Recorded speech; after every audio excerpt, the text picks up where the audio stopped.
Yes, good evening. कल कहाँ खत्म किया था? नहीं, उसके आगे भी तो थे। लास्ट माइक्रो और मैक्रो का डिफरेंस हमने पढ़ा था, है ना? तो उसी के आगे अपन आज की क्लास को कंटिन्यू करते हैं। जो आज टॉपिक हमारा है, उस टॉपिक का नेम रहेगा नेचर ऑफ इकोनॉमिक्स। हिंदी में कहेंगे अर्थशास्त्र की प्रकृति।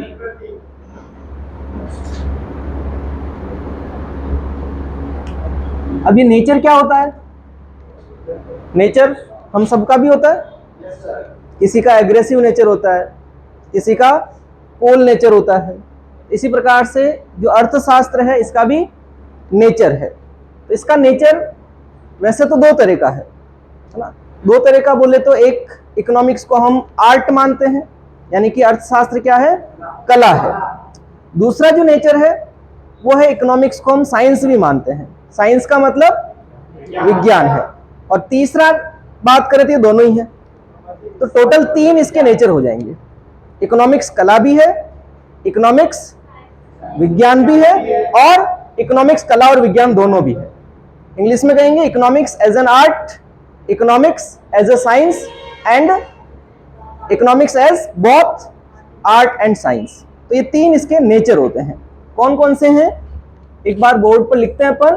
First, economics as an art, Hindi में कहेंगे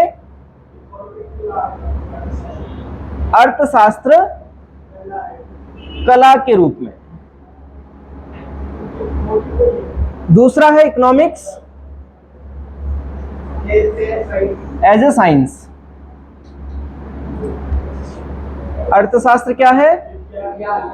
अर्थशास्त्र विज्ञान के रूप में। और तीसरा economics both as art and science, Hindi में लिखेंगे अर्थशास्त्र कला एवं विज्ञान दोनों के रूप में। अब इन टॉपिक को हम डिस्कस करते हैं कि हम अर्थशास्त्र को कला क्यों कहते हैं। अब कला क्या है? आर्ट किसको कहते हैं? आर्ट का मतलब क्या? कला किसे कहते हैं?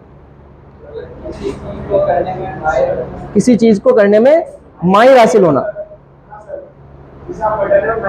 हाँ, जैसे तुम पढ़ने में माहिर हो, है ना? सब में अपनी अपनी कला है। किसी को नाचना बहुत अच्छा आता है, किसी को गाना बहुत अच्छा आता है, वो सब कला है। तो अर्थशास्त्र कला क्यों है? अर्थशास्त्र को क्या नाचना अच्छा आता है क्या? तो अर्थशास्त्र को क्या अच्छा आता है? रिसोर्सेज को अच्छे से मैनेज करना आता है कि हमारे जो रिसोर्सेज है ना, संसाधन, वो तो क्या है? लिमिटेड है, सीमित है। लेकिन हमारी आवश्यकताएं, हमारी वांट्स है, वो क्या है? अनलिमिटेड है। तो ये सब्जेक्ट हमें बताता है कि जो लिमिटेड रिसोर्सेज हैं, उससे हमारी जो अनलिमिटेड बहुत सारी क्या है? वांट्स है, उसको हम कैसे सेटिस्फाइड कर सकते हैं। तो उस चीज को सिखाता है। तो इसलिए इसको हम क्या बोलते हैं? आर्ट या कला बोलते हैं। ठीक है। दूसरा हम इसको लिख रहे हैं साइंस भी है। ये साइंस क्यों है? साइंस में तो रूल्स रेगुलेशंस होते हैं, प्रिंसिपल सिद्धांत चलते हैं। तो फिर इसको हमने साइंस क्यों कहा?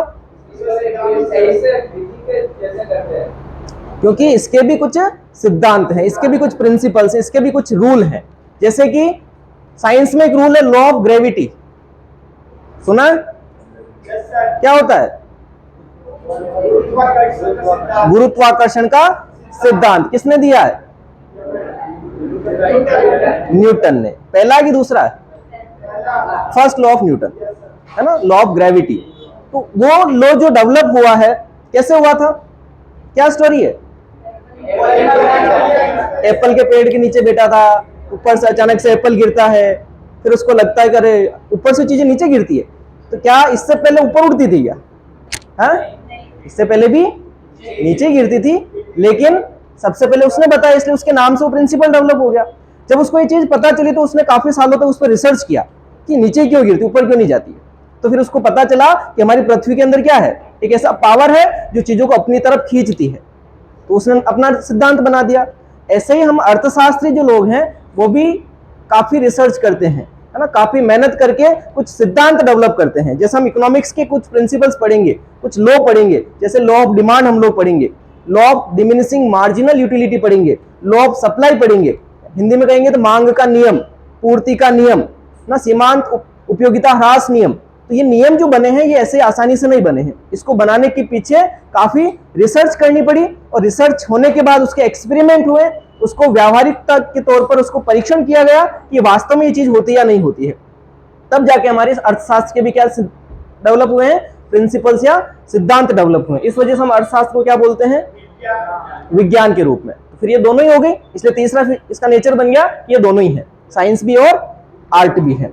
अब ये साइंस जो है ना, इस साइंस को हम दो पार्ट में आगे और पढ़ने वाले हैं। इसकी दो शाखाएं हैं, इकोनॉमिक्स एज ए साइंस, इसको हम दो पार्ट में पढ़ेंगे। साइंस दो तरह की होती है यहाँ पर इकोनॉमिक्स के रूप में। एक होता है एज ए पॉजिटिव साइंस, कौन सी,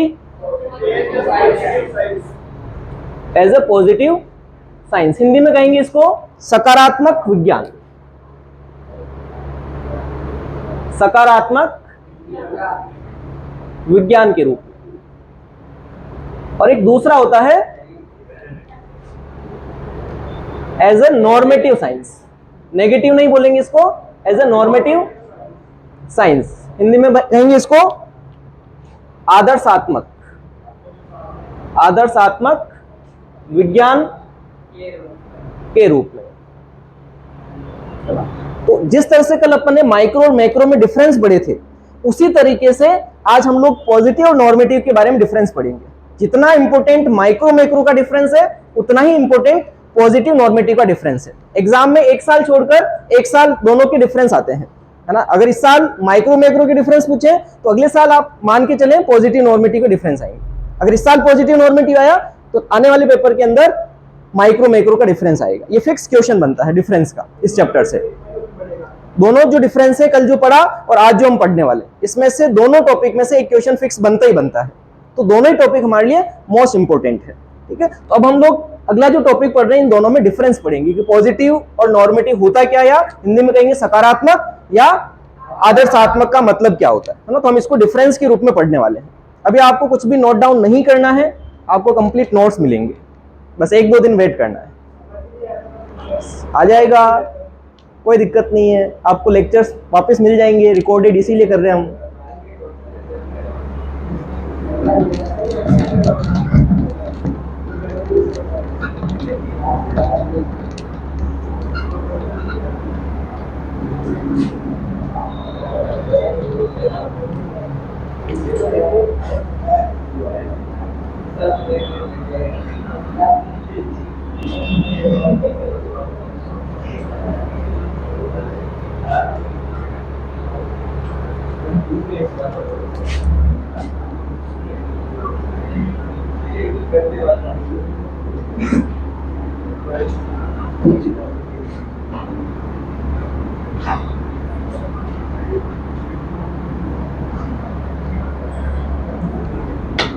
चलिए स्टार्ट करें।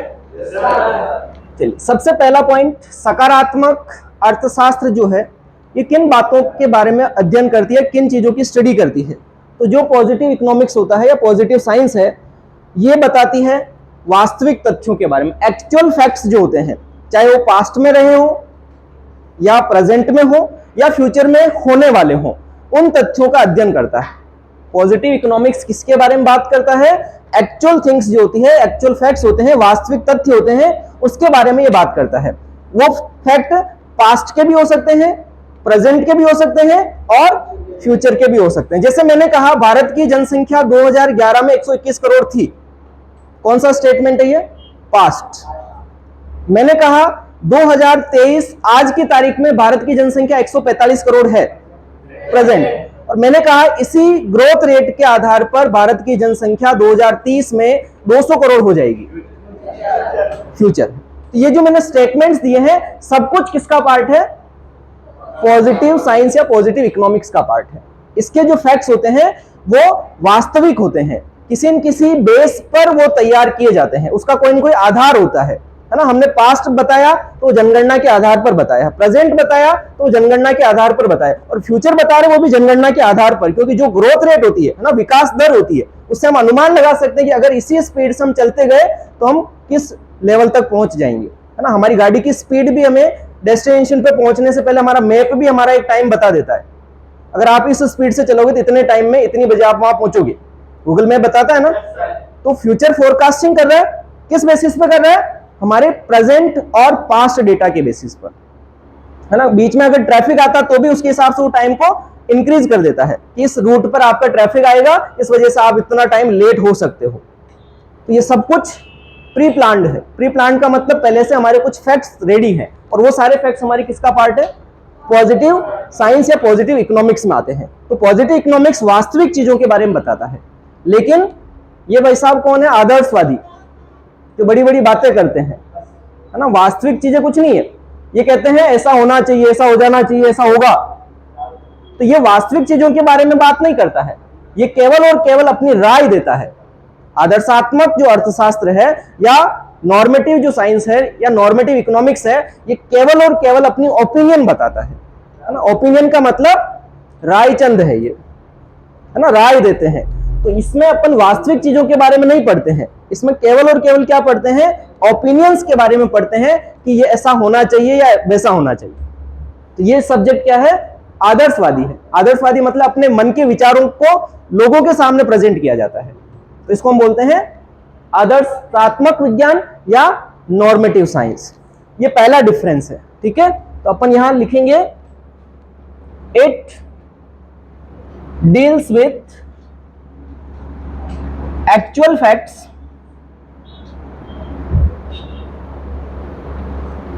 related to economic issues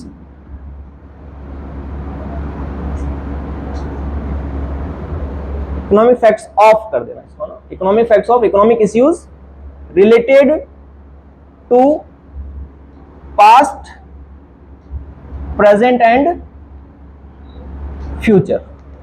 Hindi में हम क्या कह सकते हैं इसको? इसमें उन आर्थिक मुद्दों का अध्ययन किया जाता है जो पास्ट यानी भविष्य, वर्तमान या भूतकाल, भविष्य, वर्तमान और भविष्य से संबंधित हो, है ना। तो इसमें हम लोग क्या लिखेंगे? इसमें उन वास्तविक आर्थिक समस्याओं या मुद्दों का अध्ययन करते हैं जो भूतकाल, वर्तमान काल व भविष्य से संबंधित हो।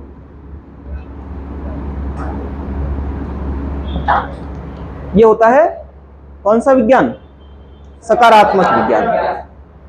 जो आदर्शात्मक विज्ञान है ये क्या डील करता है? It deals with economic issues, it deals with economic issues related to opinions only।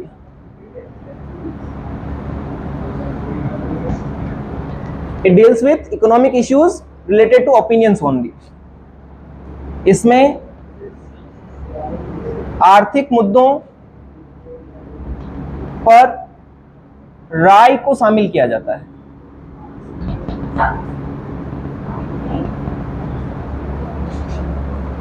इसमें केवल और केवल जो आर्थिक मुद्दे होते हैं, आर्थिक समस्याएं होती है, उस पर क्या दी जाती है?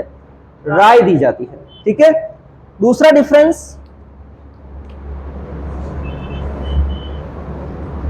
इट इज रिलेटेड टू, देखो यहां हमने लिखा भूतकाल, वर्तमान काल और भविष्य काल। तो जो भूतकाल होता है उसको हम बोलते हैं व्हाट वाज। ये किससे रिलेट करता है? व्हाट वाज यानी क्या था।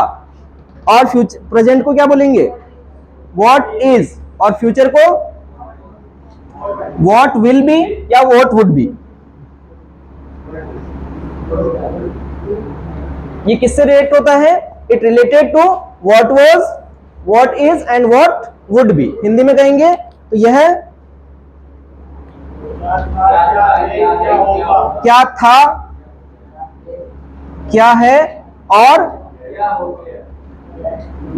क्या होगा से संबंधित है।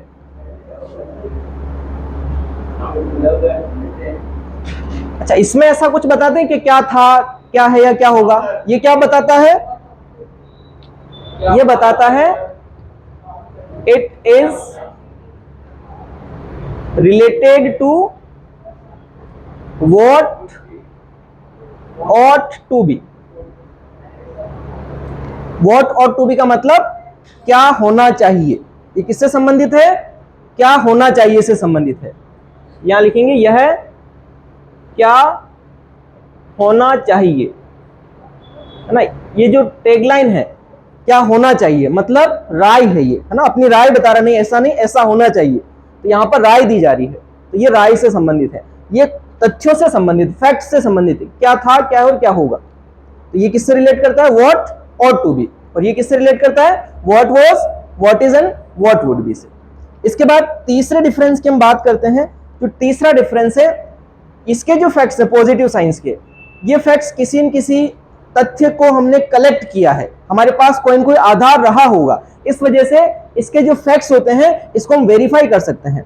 वेरीफाई का मतलब सत्यापित किए जा सकते हैं। जैसे मैंने कहा कि भारत की जनसंख्या 2011 में 121 करोड़ थी, तो मेरे इस स्टेटमेंट को वेरीफाई किया जा सकता है।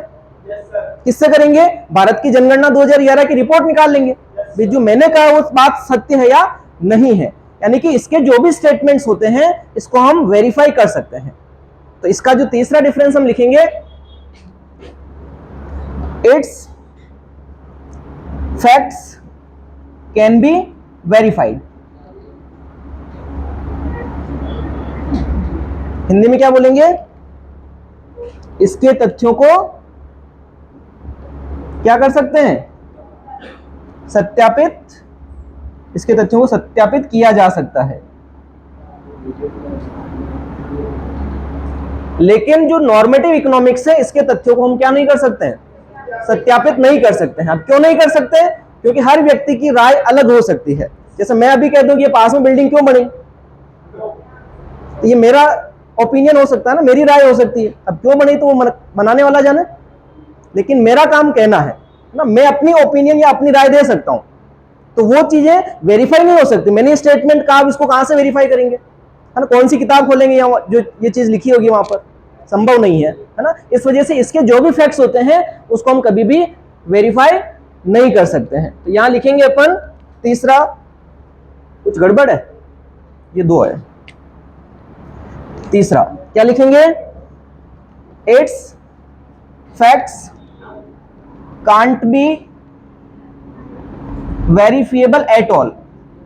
एट ऑल का मतलब इनके फैक्ट्स को हम कभी भी वेरीफाई नहीं कर सकते हैं, है ना। इसके तथ्यों को कभी भी सत्यापित नहीं किया जा सकता है, ठीक है ना। इसके बाद नेक्स्ट पॉइंट की हम बात करते हैं, चौथा। जो पॉजिटिव साइंस होती है इसके जो भी स्टेटमेंट्स होते हैं वो सत्य भी हो सकते हैं और असत्य भी हो सकते हैं। जैसे मैंने कहा कि भारत की जनसंख्या 2011 में 121 करोड़ थी, तो ये स्टेटमेंट सही है या गलत है, जब हम इसको वेरीफाई करेंगे तब पता चल जाएगा। कि भारत की जनगणना की जो रिपोर्ट है 2011 की, उस रिपोर्ट से मेरे कथन को मिलाएंगे, अगर उसमें जो डेटा लिखा हुआ वही मेरे कथन में है तब तो ये सत्य हो गया। और अगर उस रिपोर्ट के डेटा में और मेरे कहे हुए जो डेटा है उसमें कुछ डिफरेंस आता है तो मेरा कथन क्या हो जाएगा?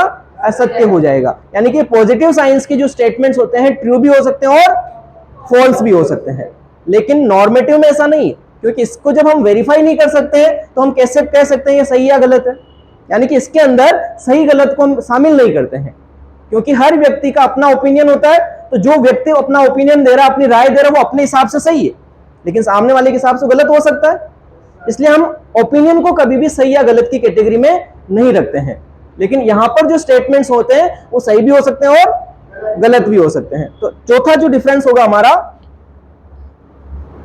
It's facts may be true और फॉल्स। हिंदी में क्या बोलेंगे? इसके तथ्य सत्य या असत्य हो सकते हैं। और इधर क्या लिखेंगे? It's facts can't involve true और फॉल्स, यानी कि इसके कथन को हम सत्य और असत्य में शामिल नहीं करते हैं।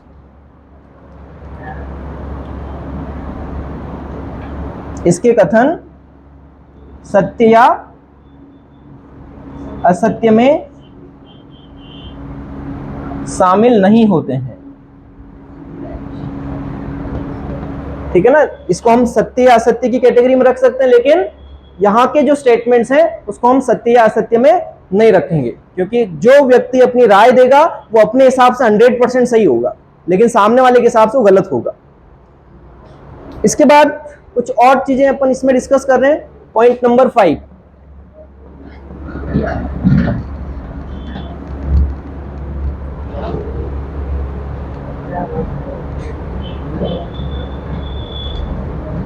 एक लास्ट पॉइंट है, कुछ एग्जाम्पल्स के तौर पर अपन इसमें पढ़ेंगे। पॉजिटिव स्टेटमेंट के कुछ एग्जाम्पल्स अपन लिखने वाले हैं कि कौन कौन से स्टेटमेंट्स पॉजिटिव होते हैं। जैसे मैंने अभी बताए भी थे, किसी ने कहा भारत की जनगणना जो जनसंख्या 2011 में 121 करोड़ थी, तो ये पॉजिटिव स्टेटमेंट है। कोई कह रहा है कि भारत की जनसंख्या वर्तमान में 145 करोड़ है, तो ये भी पॉजिटिव स्टेटमेंट्स हैं। कोई कहता है कि भारत विश्व में जनसंख्या के मामले में पहले स्थान पर है, तो ये भी पॉजिटिव स्टेटमेंट्स हैं। इसके अलावा अगर कोई कहता है कि भारत जीडीपी के मामले में विश्व के अंदर 5वें स्थान पर आता है, तो ये भी पॉजिटिव स्टेटमेंट्स हैं। ये सही भी हो सकता है, गलत भी हो सकता है, लेकिन जो मैंने स्टेटमेंट्स अभी तक कहे वो सब सही है ना। इसके अलावा अगर कोई कहता है कि भारत के अंदर आरटी एक्ट जो है वो 2009 में लागू हुआ है, तो ये भी क्या है? पॉजिटिव है। 2009 में लागू हुआ है आरटी एक्ट, है ना। तो इसका मतलब जो भी स्टेटमेंट्स, चाहे वो प्रेजेंट से रिलेटेड हो या पास्ट से रिलेटेड हो या फ्यूचर से रिलेटेड हो, है ना। कोई अगर कहता है कि भारत में 2030 तक निर्धनता समाप्त हो जाएगी, तो ये स्टेटमेंट भी क्या है? पॉजिटिव है, क्योंकि वो हो जाएगी कह रहा है, हो जानी चाहिए कहेगा तो फिर वो उसका पार्ट नॉर्मेटिव। जहां पर भी और टू बी वर्ड आता है, हो जानी चाहिए, यानी कि वो राय दे रहा है। जहां पर भी आएगा था, है या होगी या होगा, तो ये सब स्टेटमेंट्स किसके होते हैं? पॉजिटिव इकोनॉमिक्स के होते हैं, है ना। तो हम कुछ एग्जांपल्स यहां लिख देते हैं। Census of India in 2011 was 121 crore. दूसरा example, India is the largest country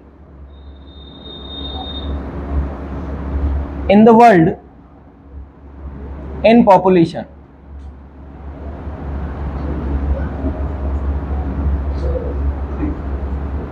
Till 2025 there is no unemployment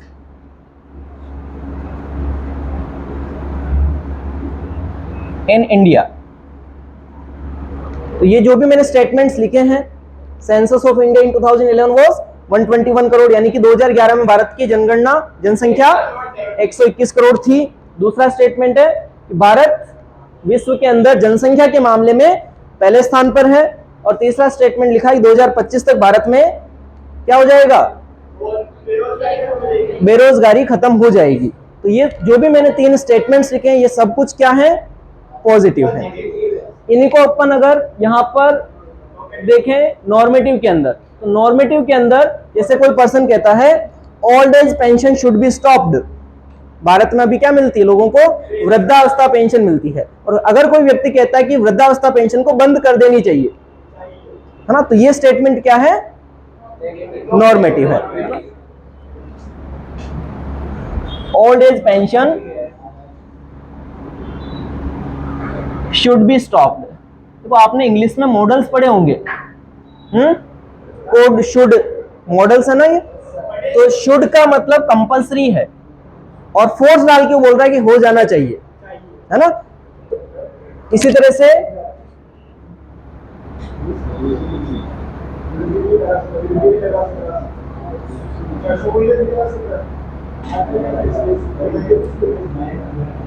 it should be checked on rising population. It should be check on rising population, यानी कि ये कह रहा है कि भारत की बढ़ती हुई जनसंख्या पर नियंत्रण होना चाहिए। तो अपना ओपिनियन है उसका, तो ये भी क्या है, आदर्शात्मक कथन है, क्योंकि वो अपना ओपिनियन या अपनी राय दे रहा है। तो इस प्रकार से हमने आज जो डिफरेंस पढ़े हैं टोटल 5, किस किस में डिफरेंस है ये, पॉजिटिव और नॉर्मेटिव के अंदर। चलो पहला डिफरेंस क्या था,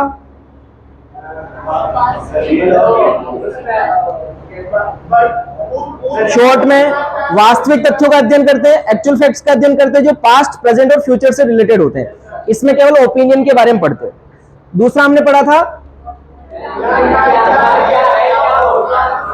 क्या था, क्या है और क्या होगा से संबंधित, what was, what is and what would B, और इसमें क्या होना चाहिए, व्हाट ऑट टू बी।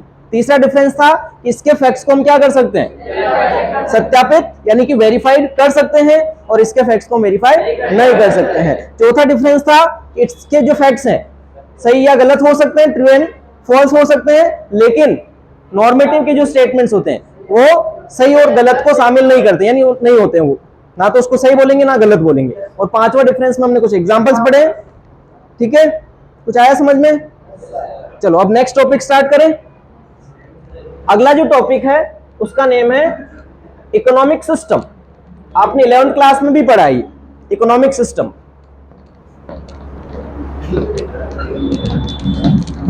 या टाइप्स ऑफ इकोनॉमी पढ़ा है ना, 3 टाइप की इकोनॉमी होती है। क्या हुआ, किसको जल्दी है,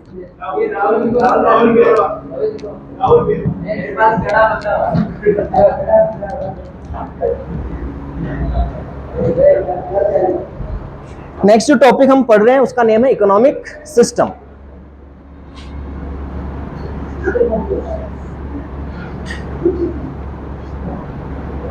हिंदी में बोलते हैं आर्थिक प्रणाली।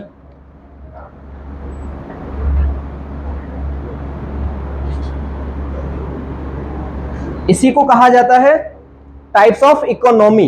क्या कहेंगे इसको, types of economy, types of economy.